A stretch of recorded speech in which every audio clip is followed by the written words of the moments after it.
First Coast's most accurate forecast from the First Coast News Weather Team, certified by Weather Rate, sponsored by AC Designs. Well, most of us have the gray, and within that gray, there are some heavy bands and heavily laden clouds. But again, those showers, those downpours are dropping toward the south. We saw the heaviest of the rains through much of the morning into the middle afternoon, pretty much from Fernandina to the beaches of Duval, then spread inland to the north side and the west side, and now they're going to spread south. And that means for those of you north side to Fernandina, your heaviest rains are pretty much coming over with for the next several hours, maybe through the night tonight. On the other hand, those of you especially in northern St. Johns County, right along Highway 17 in Clay County down to St. Augustine, you have several hours of these showers and occasional downpours to go. Let's expand the picture just for a moment to take a look at the tropics, just to let you know what all is going on there. Now, there's two systems over the far Atlantic. At least one of them, maybe both, could become at least a tropical depression, probably more over the next couple of days. However, for the next week at least, they're going to do whatever they're going to do well out over the tropical Atlantic.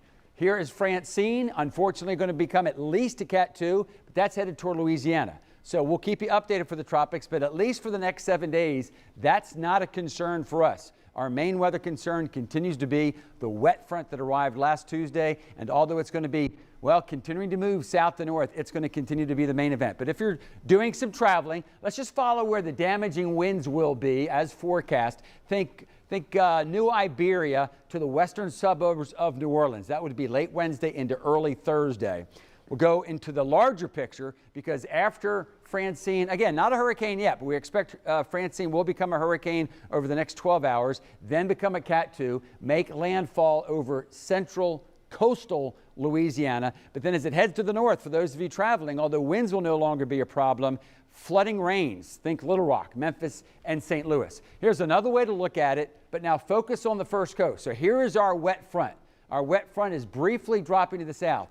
By far, the greatest news is, unlike 60 years ago when we had Dora hitting us, the last time a hurricane made a direct landfalling hit here, Francine will not be hitting us.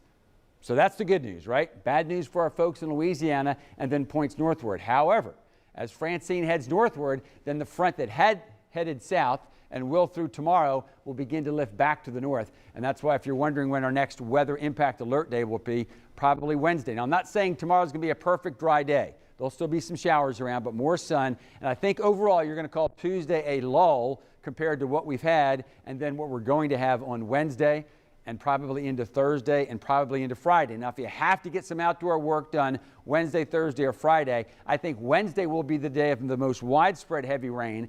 And again, no walk in the park on Thursday and Friday, but maybe a bit of a decrease on the 12th and then on football Friday. Over the weekend, still going to be a few showers around, but it may be relatively bright. But we're still going to deal with that front. It looks like it's going to settle right back into the first coast early next week.